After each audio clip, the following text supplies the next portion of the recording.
दृष्टि से बात की जाए, आपने लगभग हर पहलू को छूने की कोशिश की। बिजली की बात हो, स्वास्थ्य की बात हो, या फिर यहां पर बात हो रियल एस्टेट की। लेकिन खेल के लिहाज से क्या कुछ खास रह सकता है इस बजट में? क्या खेल से जुड़ा कोई शख्स आपके साथ, या फिर कहें हम कि खेल के लिहाज से क्या है उम्मीदें गुड़गांव की जनता की, हरियाणा की इस बार के आम बजट से?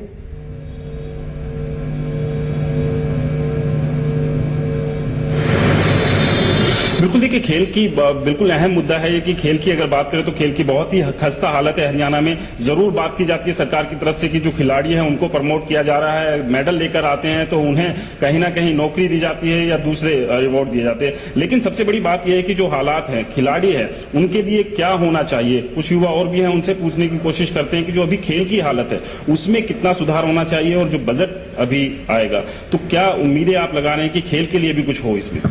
देखिए, सरकार सिर्फ झूठे वादे करती रहती है कि हम ये पोस्ट निकाल देंगे, वो पोस्ट निकाल देंगे, पर पोस्टें सिर्फ निकलती है, वो सिर्फ कागजी कार्रवाई होती है, उसमें किसी को पोस्ट। खिलाड़ियों की हम बात करें तो क्या खिलाड़ियों के लिए जो बुनियादी सुविधाएं होनी चाहिए वो हैं? वो बहुत ही नीचे दर्ज की सुविधाएं। अगर आप किसी भी स्टेडियम में जाएंगे तो कोई भी इंफ्रास्ट्रक्चर हमारे पास नहीं है, और फिर हमारा जो कंपटीशन लेवल जो होता है आगे जाकर उस पर हम हार जाते हैं। तो इसका कारण यही है कि इंफ्रास्ट्रक्चर नहीं है, कोई हमें डाइट अच्छी प्रोवाइड नहीं करते, सरकार हमारी मदद नहीं कर रही है। जो कर रही है वो सिर्फ एक झूठे दावे कर रही है। तो सिर्फ कुल मिलाकर दावे देखने को मिलते हैं जब खेल की बात होती है। आज आपसे जानना चाहूंगा, आपके साथ यहाँ पर कुछ युवा भी जुड़े हैं, तो उन युवाओं से जानना चाहूंगा कि स्किल बेस्ड एजुकेशन की बात होती है, बहुत मुद्दा उठाया जाता है, लेकिन हर बजट में इस पर काम कुछ नहीं किया जाता। हालांकि कभी कभी स्लैब भी से दिया जाता है और पैकेज भी आता है, लेकिन स्किल बेस्ड एजुकेशन निकलकर सामने नहीं आ पाती। तो जो यहां पर आपके साथ युवा मौजूद, उनके हिसाब से क्या स्किल बेस्ड एजुकेशन की जरूरत है भारत में?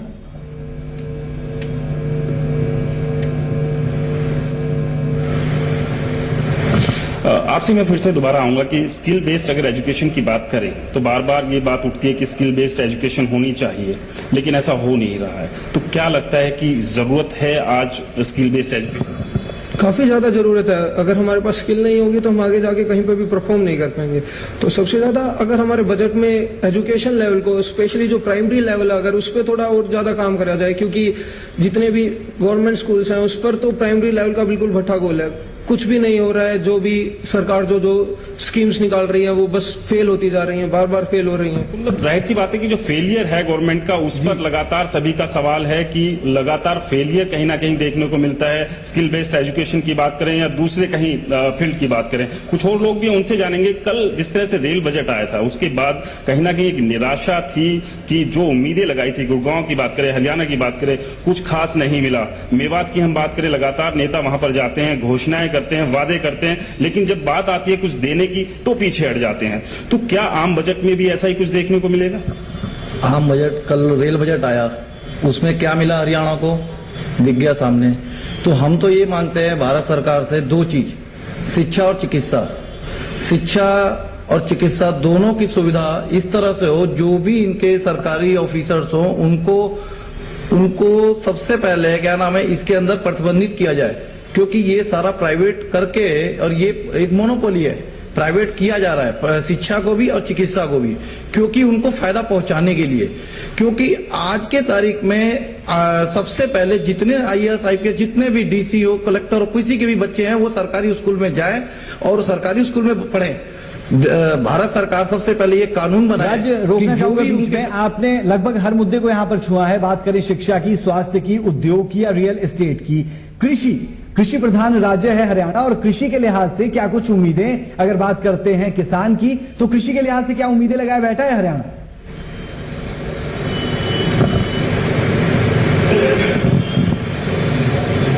बिल्कुल, देखिए सही बात है कि कृषि की बात करें, क्योंकि हरियाणा की अगर बात जहां आती है तो कृषि प्रधान प्रदेश के तौर पर हरियाणा को जाना जाता है। और यहां के किसानों की क्या हालत है, क्या उन्हें मिल पा रहा है, क्या सही जो चीज उनके पास पहुंचनी चाहिए वो पहुंच रही है नहीं? कुछ लोग हैं, उनसे हम जानने की कोशिश करेंगे। हरियाणा की हम बात करें, कृषि प्रधान प्रदेश कहा जाता है हरियाणा को, तो जो हालात है अभी हरियाणा में किसानों के, कृषि के जो हालात है, क्या उसमें होना चाहिए बजट में कुछ किसानों के लिए भी हो? मैं छबिलदास कौशिक गुड़गांव से। ये जो सब्सिडी को गवर्नमेंट हर बार कम करती जा रही है। इससे गरीब किसान अपने फसलों में उचित मात्रा में खाद वगैरह बीज अच्छी किस्म के नहीं ले पाते, इसलिए फसल पे असर पड़ता है। लेकिन देश में जो किसान अच्छे बीज अच्छे खाद सब्सिडी मिलेगी तो और उन्नत होगी फसल। तो जाहिर सी बात है सब्सिडी की मांग जो है यहाँ किसान चाहते हैं कि सब्सिडी मिले, उन्हें बीज हो, खाद हो या बाकी दूसरी चीजें हो उसमें मिलनी चाहिए। कुछ और भी लोग हैं RWA से जुड़े हुए हैं लोग, उनसे भी जानते हैं कि किस तरह की मन में वो रखे हुए हैं कि जब कल बजट आएगा तो क्या होना चाहिए उनके इलाके के लिए, उनके क्षेत्र के लिए। मैं मलखान सिंह गुड़गांव से।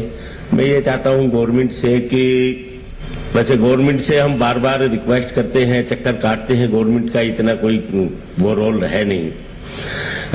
गवर्नमेंट कुछ करती नहीं है। आम आदमी जितना भी बड़ा तबका है सिर्फ फायदा गवर्नमेंट उन्हीं को ही देती है। आम आदमी या बीच का तबका है, गरीब आदमी है, उनको गवर्नमेंट से अभी तक कोई फायदा नहीं मिल पा रहा है।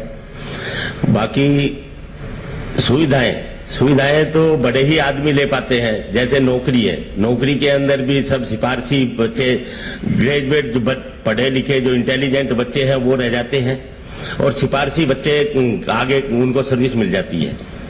जी आज आपने हर पहलू पर पूरे तरीके से जानकारी देने की हमें कोशिश की, बताया कि किस तरह से बात बिजली के क्षेत्र की हो, बात खेल की दुनिया की हो या फिर बात हो किसानों की, हर तरह से हर पहलू को आपने छूने की कोशिश की और हमारे दर्शकों को रूबरू करवाया कि क्या है जरूरत हरियाणा की, क्या है जरूरत एनसीआर की। एनसीआर को अगर बात की जाए रेल बजट में तो कुछ खास नहीं मिला था और उसी रेल बजट की अनदेखी का शिकार हुआ हरियाणा। तो रेल बजट की बात करेंगे अब। रेल बजट में हरियाणा की अनदेखी हुई, फिर भी गुड़गांव के बिल्डर्स को जेटली की पोटली से रियल एस्टेट के क्षेत्र में कुछ अच्छी उम्मीदें नजर आ रही है और क्या है वो उम्मीदें, उन्हीं के मुंह से सुनते हैं।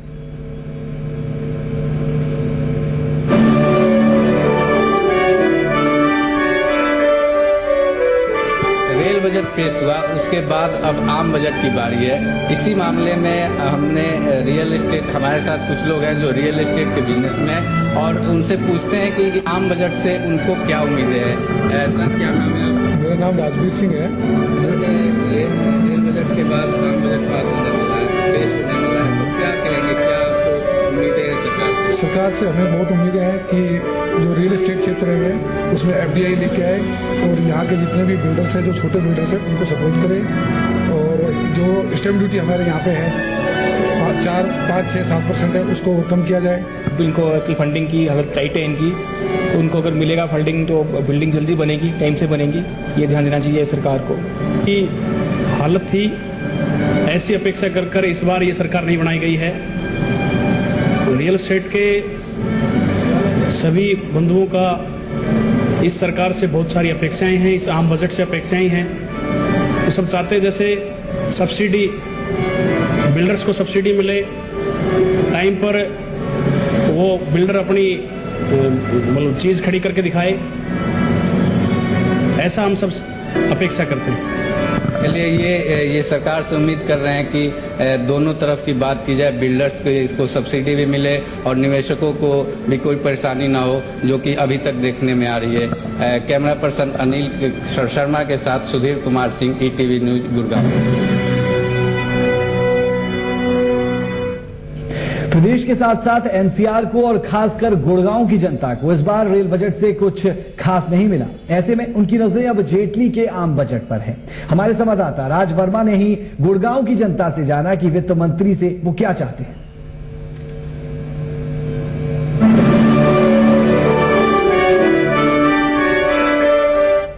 रेल बजट से निराश उद्योगपति अब अरुण जेटली की पोटली से क्या चाहते हैं, क्या उम्मीदें रखी हुई है उन्होंने।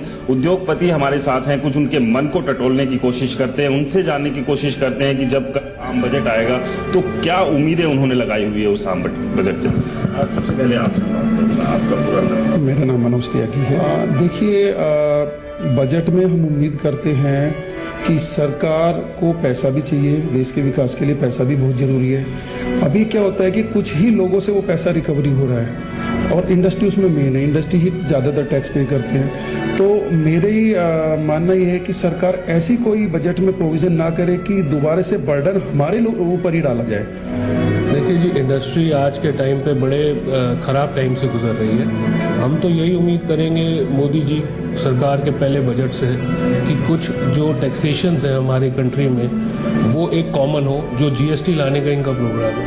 अगर वो आता है तो हो सकता है उससे कुछ इंडस्ट्री को बूस्ट हो। तो मेरी एक्सपेक्टेशंस ये है कि कम से कम जो बजट के हिसाब से कुछ रिलैक्सेशंस कर सकते हैं वो तो करनी चाहिए जेटली साहब को। मेच्योर भी बहुत है, इंटेलिजेंट भी बहुत हैं। जो मल्टीपल टैक्सेशन सिस्टम है, वैट अलग है, एक्साइज अलग है, सर्विस टैक्स अलग है, उसका एक मॉडल जो है ऑल ओवर वर्ल्ड जो है काफ़ी सक्सेसफुल है GST. I think he should roll out that GST first.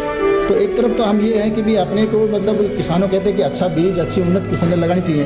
दूसरी तरफ वर्ल्ड में कहीं भी जो अवेलेबल है रिसर्च और उस बीज को आप इंपोर्ट करना चाहते हैं उस पर कस्टम ड्यूटी है, तो इसको भी थोड़ा सीरियसली देखना चाहिए। उद्योगपति चाहते हैं जो टैक्सेस हैं उसको लेकर कोई एक अहम पॉलिसी बने, एक सिंगल विंडो हो तो जिससे कि उद्योगपतियों को राहत मिल सके। गुड़गांव से कैमरामैन अनिल कुमार के साथ राज वर्मा, ईटीवी न्यूज हरियाणा।